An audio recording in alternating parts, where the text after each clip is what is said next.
राधा स्वामी जी। आज की साखी सत्संग का फल। एक था मजदूर।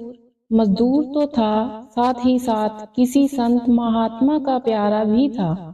सत्संग का प्रेमी था। उसने शपथ खाई थी, मैं उसी का बोझ उठाऊंगा, उसी की मजदूरी करूंगा जो सत्संग सुने अथवा मुझे सुनाए। प्रारंभ में ही यह शर्त रख देता था, जो सहमत होता उसका काम करता। एक बार कोई सेठ आया तो इस मजदूर ने उसका सामान उठाया और सेठ के साथ वह चलने लगा। जल्दी जल्दी में शर्त की बात करना भूल गया। आधा रास्ता कट गया तो बात याद आई। उसने सामान रख दिया और सेठ से बोला, सेठ जी, मेरा नियम है कि मैं उन्हीं का सामान उठाऊंगा जो कथा सुनावे या सुने। अंत में आप मुझे सुनाओ या सुनो। सेठ को जरा जल्दी थी, वह बोला, तुम ही सुनाओ। मजदूर के वेश में छुपे हुए संत की वाणी से कथा निकली। मार्ग तय होता गया। सेठ के घर पहुंचते तो सेठ ने मजदूरी के पैसे दे दिए। मजदूर ने पूछा, क्यों सेठ जी, सत्संग याद रहा? हमने तो कुछ सुना नहीं, हमको तो जल्दी थी और आधे रास्ते में दूसरा कहा ढूंढने जाऊं, इसलिए शर्त मान ली और ऐसे ही हाँ हूँ करता आया।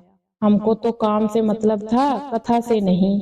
भक्त मजदूर ने सोचा कि कैसा अभागा है, मुफ्त में सत्संग मिल रहा था और सुना नहीं। यह पापी मनुष्य की पहचान है। उसके मन में तरह तरह के ख्याल आ रहे थे। अचानक उसने सेठ की ओर देखा और गहरी सांस लेकर कहा, सेठ, कल शाम को 7 बजे आप सदा के लिए इस दुनिया से विदा हो जाओगे। अगर 7:30 बजे तक जीवित रहे तो मेरा सिर कटवा देना। जिस ओज से उसने यह बात कही सुनकर सेठ कांपने लगा। भक्त के पैर पकड़ लिए। भक्त ने कहा, सेठ, जब आप यमपुरी में जाएंगे तब आपके पाप और पुण्य का लेखा जोखा होगा, हिसाब देखा जाएगा। आपके जीवन में पाप ज्यादा है, पुण्य कम है। अभी रास्ते में जो सत्संग सुना, थोड़ा बहुत उसका पुण्य भी होगा। आपसे पूछा जाएगा कि कौन सा फल पहले भोगना है, पाप का या पुण्य का? तो यमराज के आगे स्वीकार कर लेना कि आपका फल भोगने को तैयार हूँ, पर पुण्य का फल भोगना नहीं है। देखना है पुण्य का फल भोगने की इच्छा मत रखना। मरकर सेठ पहुँचे। यमपुरी में चित्रगुप्त जी ने हिसाब पेश किया। यमराज के पूछने पर सेठ ने कहा, मैं पुण्य का फल भोगना नहीं चाहता और पाप का फल भोगने से इनकार नहीं करता। कृपया करके बताइए कि सत्संग के पुण्य का फल क्या होता है। मैं वह देखना चाहता हूँ। पुण्य का फल देखने की तो कोई व्यवस्था यमपुरी में नहीं थी। पाप पुण्य के फल भुगताए जाते हैं, दिखाए नहीं जाते। यमराज को कुछ समझ में नहीं आया।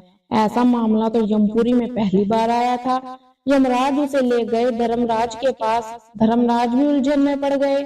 चित्रगुप्त, यमराज और धर्मराज तीनों सेठ को ले गए सृष्टि के आदि परमेश्वर के पास। धर्मराज ने पूरा वर्णन किया। परमपिता मंद मंद मुस्कुराने लगे और तीनों से बोले, ठीक है, जाओ अपना अपना काम संभालो। सेठ को सामने खड़ा रहने दिया। सेठ बोला, प्रभु, मुझे सत्संग के पुण्य का फल भोगना नहीं है, अपितु देखना है। प्रभु बोले, चित्रगुप्त, यमराज और धर्मराज, जैसे देव आदर सहित तुझे यहाँ ले आए और तू मुझे साक्षात देख रहा है, इससे अधिक और क्या देखना है। एक घड़ी आधी में पुनि आध। तुलसी सत्संग सादगी, हरे कोटि अपराध।